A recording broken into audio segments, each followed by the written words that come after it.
Επίδειξη φωτοβολταϊκού σταθμού ισχύως 10 kW με τεχνολογία Σολύντρα από 13 ως 19 Ιουνίου 2011 στα Χανιά, Κρήτης. Η εταιρεία φωτοβολταϊκών Avadom εγκατέστησε και λειτουργήσε στα Χανιά, Κρήτης ένα φωτοβολταϊκό σταθμό ισχύως 10 kW αποτελούμενο από τους κυλινδρικούς συλλέκτες της αμερικάνικης εταιρείας Σολύντρα. Ο σταθμός στήθηκε από την Avadom για την επίδειξη στο επενδυτικό κοινό των Χανίων των τεχνικών πλεονεκτημάτων, των υψηλών ενεργειακών αποδόσεων και της βέλτιστης παραγωγής ενέργειας σε υψηλές θερμοκρασίες που παρέχει η τεχνολογία Σολύντρα.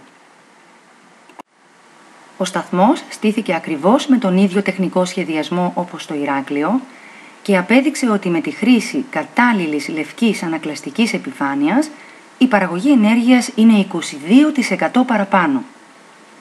Περισσότεροι από 400 επισκέπτες διαπίστωσαν τις υψηλές αποδόσεις της τεχνολογίας Σολύντρα, τις οποίες μπορείτε να δείτε αναλυτικά στον από κάτω σύνδεσμο, τους τρόπους εφαρμογής της σε στέγες και ταράτσες, καθώς και σε μεγάλες εγκαταστάσεις σε οικόπεδα. Επιπλέον, οι επισκέπτες ενημερώθηκαν για τις δυνατότητες χρηματοδότησης σχετικών επενδύσεων.